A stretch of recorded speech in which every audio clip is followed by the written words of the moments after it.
Catapulting Commissions family. What's up, team? Welcome back to this week's episode of the Catapulting Commissions podcast. I'm your host, Anthony Garcia.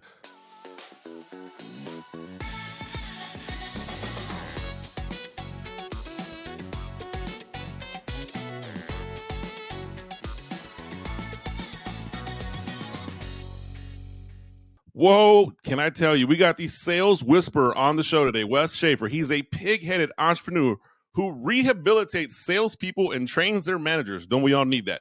He's a reassuringly expensive copywriter, sought-after speaker, and marketing automation expert. He's the author of 2.5 books on sales, marketing, and CRMs, host of the Sales Podcast, host of the CRM Sushi Podcast, and he will help grow you.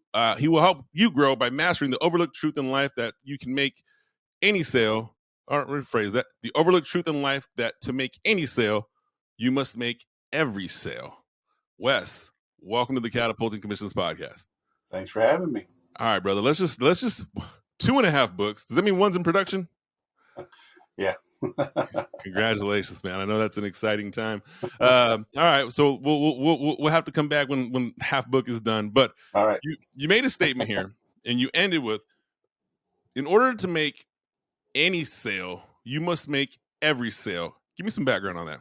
So I've always equated selling with dating, right? Having a pipeline, and you have stages, right? And salespeople incorrectly focus on the close, the sale, right? And anybody knows that we don't have control over that, right? And sales are lagging indicators, just like your weight. You step on a scale, if your goal is to lose 30 pounds in 90 days, the scale at the end of 90 days just lets you know, did you do the right things at every meal, right? Did you have water instead of a Coke? Did you have a Diet Coke instead of sweet tea?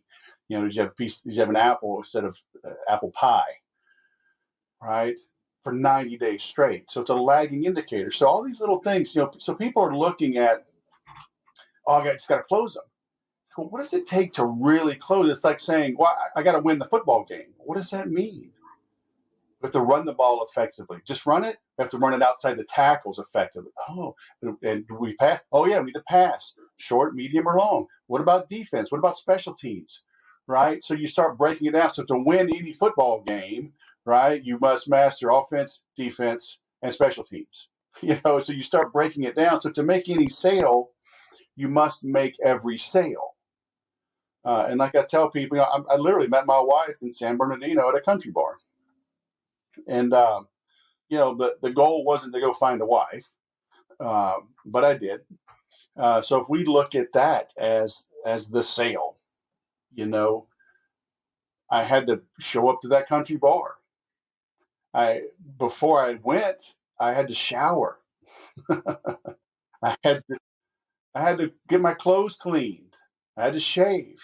I had to put on cologne, but not too much cologne, right? Each of those were a sale. How I approached her was a sale, and so how did I conduct myself as we danced?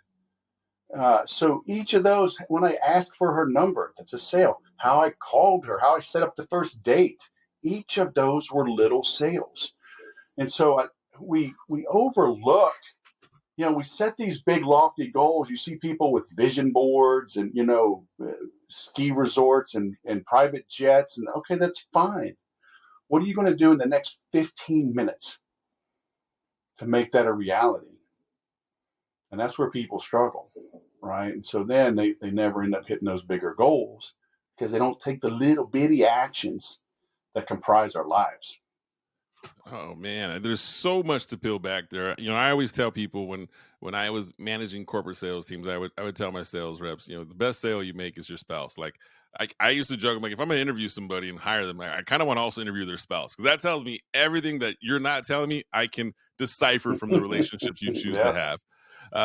But yeah, I mean, showing up, doing all the small things to do all the right things. It's kind of like I would tell people, right? So I'll use the analogy. I talk about my daughter on the show often. My daughter's a competitive martial artist, and she, we travel really the country for her to compete and spar and fight other girls in Taekwondo.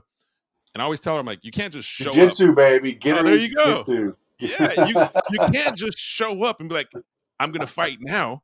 Like it has to be a repetition that you're doing, training consistently. And I love the analogy you bring that into the world of sales, because I hear it too often that I'll see sales reps and sales leaders and sales managers sometimes forget that the skill of selling is something that they have to work on.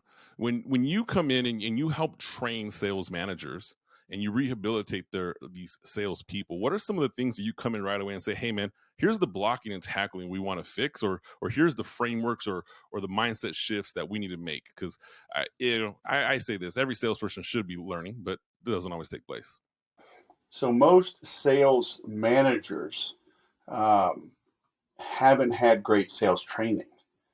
They were maybe natural. Maybe they joined the company early, so it was a little easier to sell and succeed. Maybe they're just, they're naturals. They're intelligent. They're aggressive. Maybe they were motivated. I mean, when I got into sales, I was right out of the Air Force. I was married for a couple of years. We had a newborn son. We had another one on the way. I mean, I was motivated to put food on the table, right? So, and I was successful, but I was working very hard to put food on the table, right? So, and then I became a GM, and I knew like it would be tough. Fortunately, the first company I was at, they had a good program. So, and I learned early on, manage activities and pay on results. So when I was selling mobile homes, we had a very clear cut system, and I just followed the system because again, I had to put food on the table. I'm like, I'm not reinventing things here. I was unemployed. I'm like, I'll do what you say. I made $100,000 in '98. My first full-time sales job, and so I was like, okay, this works. So, but most people, they don't have that clear-cut process that you follow. So they hustle, they grind, they're aggressive, and they get promoted. And now those attributes, lone wolf, aggressive, competitive, those attributes work against them. Right now they're belittling their people. Oh, when I had that territory, I hit my quota 3 years in a row, and on and on and on. It's like, and things change. The company changed, product changed, competition changed, economy changed. So it's like, dude, it's not fair to say that. So you have to help the sales managers learn how to lead, and then give them a system. Just like Nick Saban, he recruits guys. I mean, he's smart enough. Over the years, he adjusted his game, right? The SEC is now a passing conference, and forever and ever, it was just a power eye, conference and league. And so he adjusted. But when he made the new system, then he's like, the kids he recruits, he's like, I'm not changing the system for you. Do you want to be in my system? Right? Chances are high that you're going to win national championships. You're going to get all the eyes on you if you come to this program. But you're going to fit. You're going to do things my way. And so when a company has a system, the old school IBM and Xerox, everybody would get trained and just do things their way. And they became great salespeople, and then they would leave and do their own thing because they knew how to follow a system. So I was talking to a company last week, met with them, and they're doing $5 million in revenue. They've grown and doing well for the most part from the outside looking in, but they were struggling to keep salespeople, didn't know who to hire. And as we talk, it's like they have no system, they have no scripting, they have no buyer persona, just nothing. So they would have to hire a pure hunter that could just figure it out. I'm like, you're going to pay a lot of money to get that person, and they're going to spin their wheels for a while building all this out. And it's like, let's build this out first. Then you can just hire some appointment setters, do a little bit of marketing, hire some appointment setters, hire some lower end salespeople, because we can make the phone start ringing by doing a little more direct marketing. But that's just foreign to most people. They're entrepreneur. Like, this company is typical. An entrepreneur. This guy's actually a doctor. found a niche. He found a need. He's filling it, but he doesn't know sales. So he's like, I just got to hire a salesperson. They'll go knock on doors and they'll be just as energetic as I am. But he's passionate because it's his baby, right? But everybody else below, anybody that's not a founder, co-founder, has some ownership in the game, nobody else is going to be as passionate and motivated as they are. And then they're confused why they have turnover in their staff, right? Because it's just a paycheck to these other people, and there's no structure. They're like, man, I'm out here figuring this all out on my own. I'll go somewhere else, get paid. If I'm going to figure it out on my own, I'll go somewhere else with a bigger company, bigger opportunity. Yeah, So that's what I help them quantify. I love how you quantify that and you break it down and teach it. I can't tell you how many times I've been consulting small businesses, really these service providing companies, on building and scaling their sales teams. And the number one complaint is exactly what you just shared to me. And I'm sure you get this phone call too. Hey, Wes, reaching out for some help. I hired 4 salespeople and they all suck, right? And you go in and you're like, you're telling me, hey, man. And everyone is kind of free falling for it. Everyone is running the thing. So I love how you put the system in place, and the analogy of the system to the football team. That's phenomenal for me. I resonate with me really well. And putting these systems in place. When it comes to the world of systems, you look at the way we were taught before, and how we were taught before is still applicable to today. The way that I was taught selling, and this mantra, was the ABC, always be closing. It was this hyper, I'm just calling it, it's a hyper aggressive, very direct, always be closing mantra mentality, which I don't know if it's completely applicable in today's day and age. You mentioned one thing that you discussed is the new ABCs of selling. Can you elaborate a little on those? Yeah, that the ABCs, always be closing. So that comes from Glenn Ross. David Mamet wrote that. It was a movie, Alec Baldwin in like 91, 92 time frame, built off of a Broadway play from the 80s. David Mamet is my dad's age. He's like 75, something like that. So he wrote that play that became the movie based on his experiences as an office manager in a real estate office. I think he was in Chicago.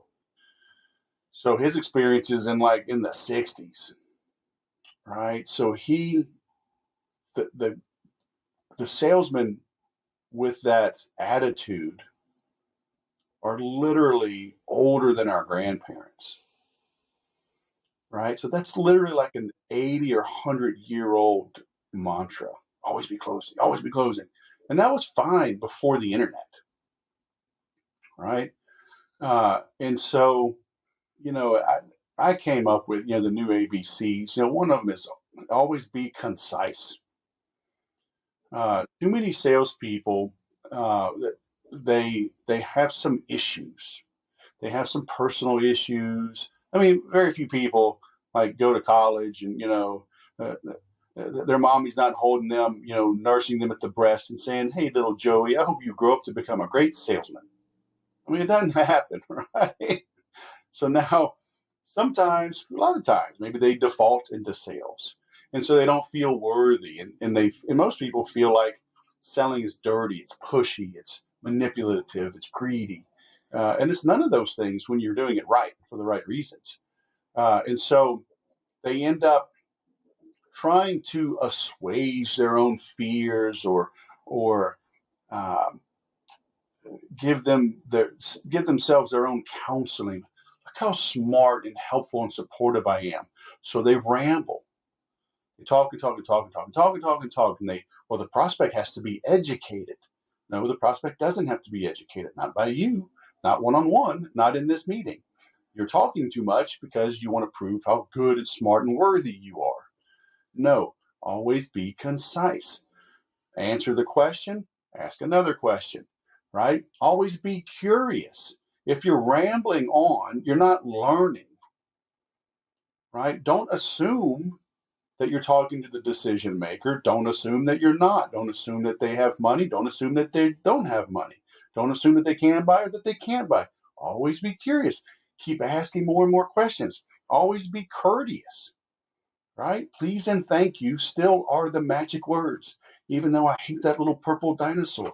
Okay, after 7 kids, I've watched him enough. But please and thank you are okay. So apply those. Closing really is a sign of desperation.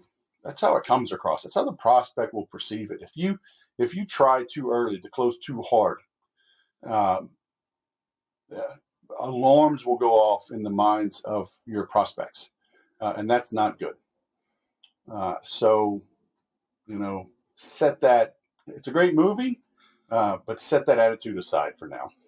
Yeah, I love it. It's mostly entertainment, and I have you and I run in this same vertical, and Catapulting Commissions family. Wes is the host. You guys heard the intro. He's the host of the Sales Podcast, host of the CRM Sushi Podcast. You'll find those links down in the show notes.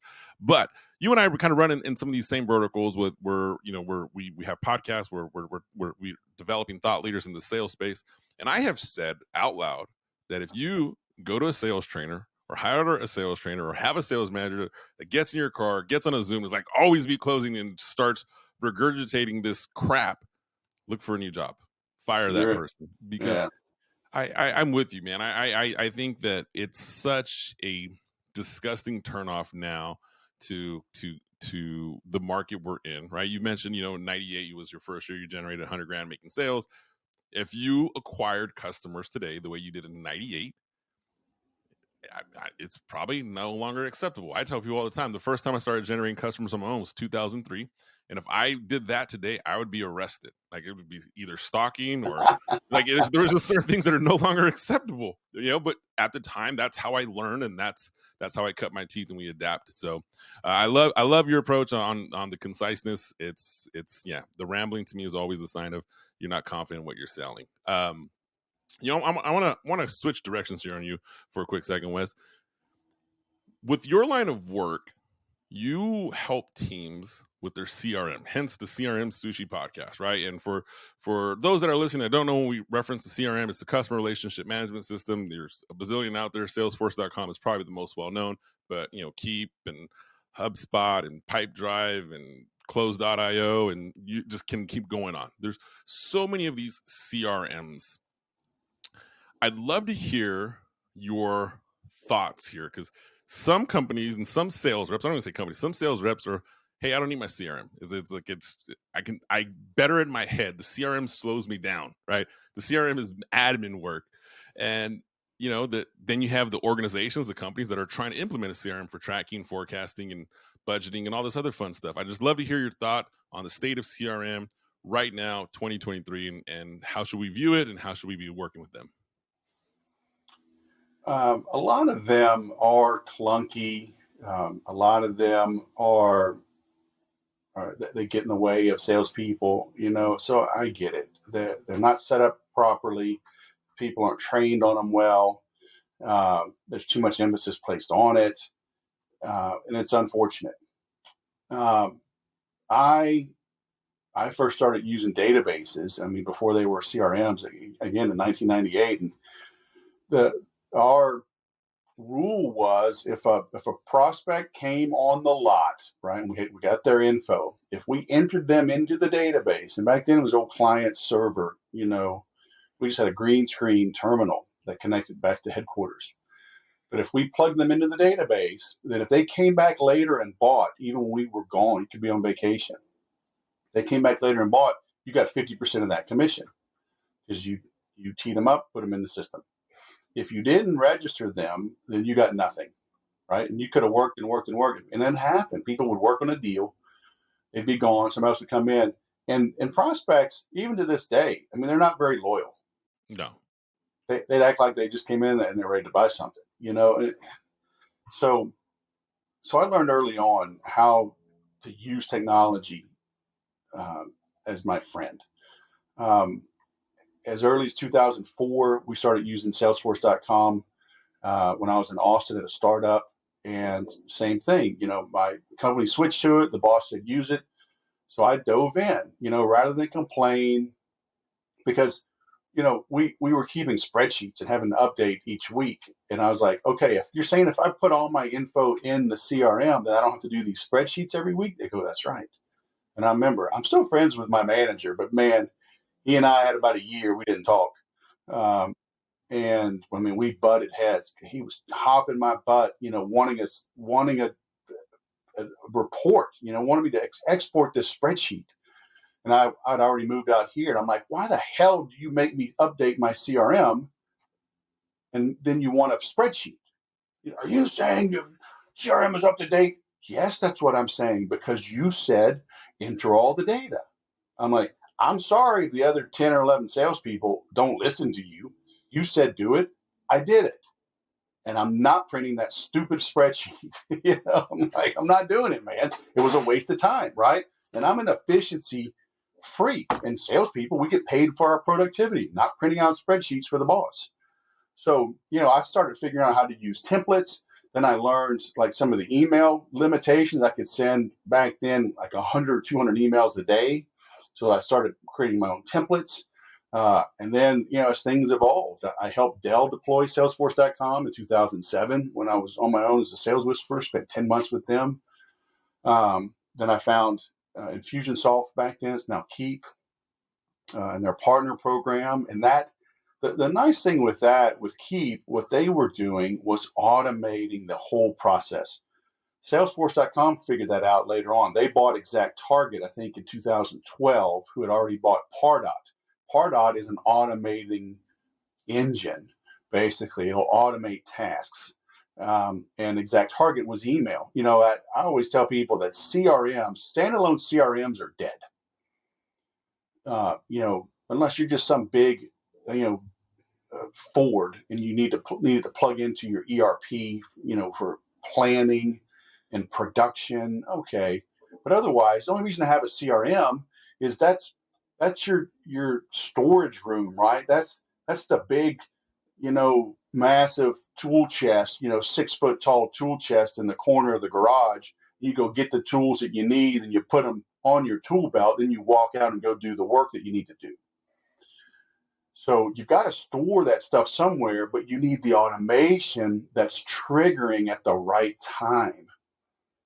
Like real estate, for example, if you had a 12-step follow-up program, it's the exact same program, but the timing is just different. If you tell me, oh, we're just thinking about this, then I'll drip on you every month. If you come to me now and say, hey, by the end of summer, we're looking to move, okay, then you're going to get the same email every week. Right? The same 12, but I'm just compressing the time frame. And it's like, oh no, we're getting kicked out of our home. We finally we saved some money. Our lease is up, in 60 days, we got to find something. All right. Then you'll get those same emails maybe every other day. So it's not that you have to change up what you say. It's just more of the timing and whatnot. So, but if you're a W-2 salesperson, you probably don't have control over all that stuff. It's kind of running in the background, or it's not. But if the company's using it and they mandate it, then just embrace it. Figure it out, dive into it, learn how to leverage it, get in good. I got in good with the marketing team. I got in good with the IT department. In like 2000, 2001, I was one of the first guys with those big Blackberries, right? You remember those old school Blackberries? Mm-hmm. They were like as big as this Kindle, right? Yeah. That's what it felt like, making calls on a Kindle, right? That's how big they were. We didn't have a BlackBerry server though, but I bought the phone, and still to this day, you have an email address from your cell phone provider, right? It's like your phone number and some other characters at vzn.net or whatever.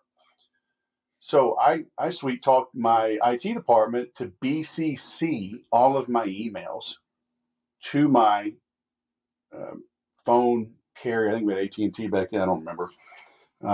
So I was getting all of my emails while I was on the road, which nobody was doing that in 2000, 2001, 2002. Unless you had a BlackBerry server, and we didn't have one. So I was always figuring out how to streamline things. I wasn't cutting corners. I was accelerating my journey, right? So technology is here to stay. The CRMs aren't going away. Your memory is not that good. Whiteboards and sticky notes in your wallet can only go so far, so embrace this stuff, man. Oh man, I love it. The funny thing about the CRMs, and you're absolutely correct. Yeah, I was first introduced to Salesforce.com. I think it was uh, '07. I was working for a payroll company at the time. I think it was the very first time I was introduced to Salesforce. Uh, spent most of my career, my corporate career, and really only worked for two organizations with Salesforce. Um, and when I came out on my own and developed my own business, right, I went through the evolution of CRMs, right? I mean, Close, Hub, Infusion, and you're trying to find the one that's appropriate. And stuff I never had to think about as a business, as a W-2 employee. But when I became a business owner, I'm like, okay, this is an expense. Are we using it? Am I ready for it? Do I need all the bells and whistles? And I tell you what, man, when it's you, implementation and following up, there's no wiggle room. And I even joke, when I consult some smaller clients or they're getting started up, I'm like, if you can use a task manager as a CRM because you only need 6 clients a month to make your number, Yeah. that works for you. But if you have a team, you have systems. I mean, there's so many. Whatever the tool is, just long as you use it and adapt. And that's the big one that I take away, especially hearing you say that stuff. So I love your perspective there, my friend. Yeah. Good. Thank you. So, well, Wes, we're coming to the end here, man. As the sales whisperer, I'm glad to have you on the show. I think, I think the world of what you're doing. I love the direction you're going in. I wish you a lot of success on book half, right? And whenever that book half is done, please reach back out. We'd love to get you up and share a little bit about the book to the Catapulting Commissions family. But in the interim, how does the Catapulting Commissions family find you, get connected with you, and learn all about the Sales Whisperer? Just go to thesaleswhisper.com. From there, you got to pick your poison, right? You'll see I got a free sales calculator so you can know your numbers. That's down there in the footer. There's all types of resources. There is the sales success secrets. There is the agenda, how to get control of your prospects, set a firm agenda, make sure they show up and you get to the truth, which the truth may be a no. Okay, but the sales agenda, it's a free tool. 600, just published my 612th episode of the sales podcast, 51 episodes of the CRM Sushi podcast. So there's just content everywhere. So figure out what it is you're looking for. Is it prospecting? Is it negotiation? Is it closing? Is it discipline? You'll see right there on the homepage something that's still kind of in beta, but it's working, called 12 Weeks to Peak. It's a free program, and that's an accountability thing for 12 weeks to get you to focus and do the right thing. It's like we talked about, what are you doing for the next 15 minutes? This will hold you accountable for 12 weeks. And I say, welcome to the last hard quarter of your life. Because it'll be hard. You're doing everything in the 12 Weeks to Peak program is hard, but it's free. But once you do all that, you'll know what works in your business in this economy, and then just go do more of that. I love it, man. That's 12 Weeks to Peak. That does sound, yeah. I will definitely be checking that out. Catapulting Commissions family, hit that saleswhisperer.com. Up and west, man. Congratulations, man. 600 episodes in the Sales Whisperer, over 50 on the CRM Sushi podcast. I am impressed by those numbers. I love it, man. Catapulting Commissions, the show, we're going on our 4th year, coming up on 200 and some odd episodes. Nice. So you and I both know, man, this is not an easy journey, and I really appreciate getting the time to connect with you. I look forward to joining you on your show. And wish you nothing but abundant success, my friend. Thank you. Thanks for having me. Yes, sir. Catapulting Commissions family, you know what to do. It's that time of the show. Be sure to hit that subscribe button, smash the comments. Let me know your thoughts. Are you using a CRM? Which one do you like? Or are you the guy that's like, I hate the CRM, don't want to do it? Let me know your thoughts. Shoot me a DM, and I will see all of you next week.